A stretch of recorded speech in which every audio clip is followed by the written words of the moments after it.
Hey peeps, and since my viewing of Robert's Atlantis videos, it seems to have pushed my algorithm for more Atlantis themed videos, and I ended up finding a channel called Bright Insight. After watching some of his Atlantis videos, I'm surprised in how little people have covered him, because he is misrepresenting Atlantis. That is, Jimmy is arguing that the rich chat structure, the Eye of Sahara, is Atlantis. And no, I'm not going to be making the argument that it isn't Atlantis because Atlantis is a myth. I'm making the argument that it is an Atlantis because it doesn't fit mathematically.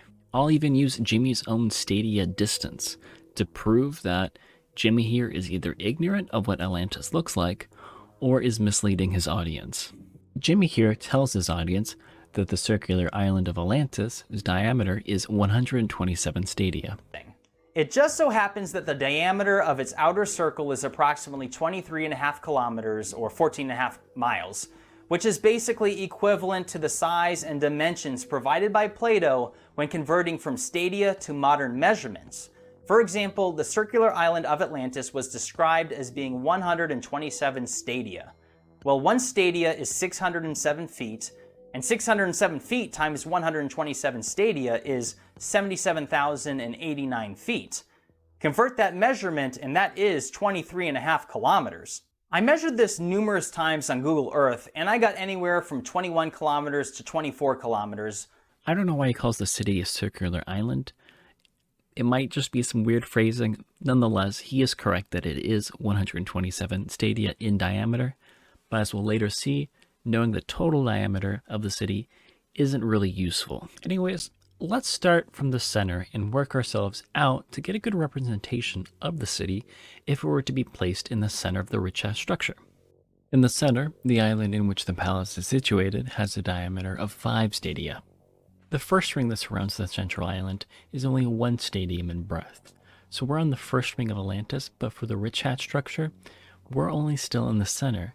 As you can see, we're already running into problems. Onwards to the next two zones, that of water and land, they are both 2 stadia in breadth, pushing our total at 15 stadia in diameter.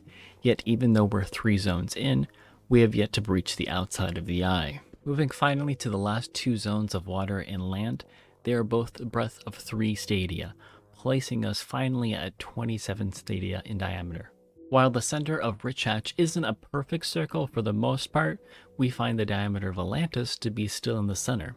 So the rings do not match up the Richat structure at all.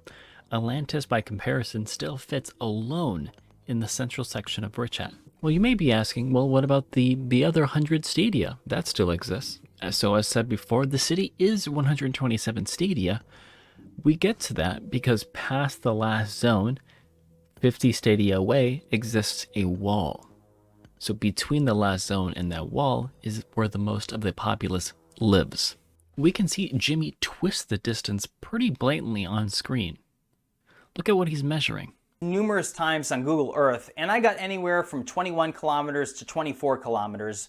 Most of my measurements were 22 kilometers in diameter. And again, this is virtually identical to Plato's and Solon's documentation.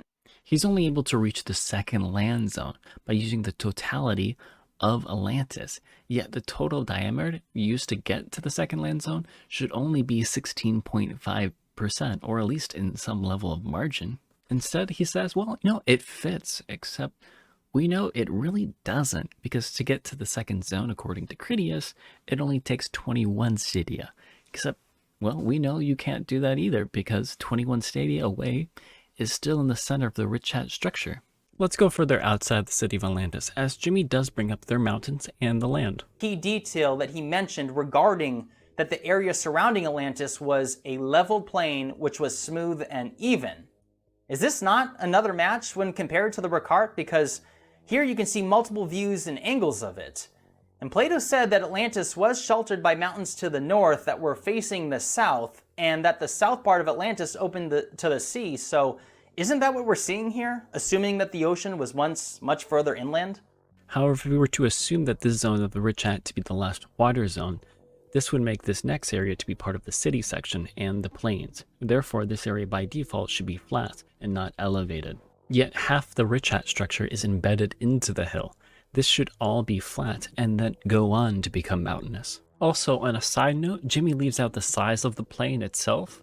It should be an oblong shape, totaling in 2,000 stadia in width and 3,000 stadia in length. And since we know the city should be roughly in the center of the island, this allows us to easily conclude that this elevation to the north should not exist. As proof, if we were to use the lower stadia as in the width to construct a circle, we can see that a huge chunk of the elevated land should not exist and instead be a flat plain. Also, to the bit of the mountains descending to the sea to the south, Atlantis was sheltered by mountains to the north that were facing the south, and that the south part of Atlantis opened to the sea, so isn't that what we're seeing here? Assuming that the ocean was once much further inland? Jimmy leaves out a pretty important piece. The mountains do descend towards the sea, but it's important to note that they don't descend into a plane, of which Jimmy implies. If they were to descend, it would be slightly, as Jimmy jumps over this bit. But the country immediately and surrounding the city was a level plain, itself surrounded by mountains which descended towards the sea. It wasn't simply the north that was surrounded, it was all of the plains, making it into a sort of valley, which explains the first sentence of the paragraph. The whole country was said by him to be very lofty and precipitous on the side of the sea, meaning that it was mountainous, hilly, or tall. So when the mountains descended to the sea, the area was still very mountainous and hilly, just less so than it was away from the sea.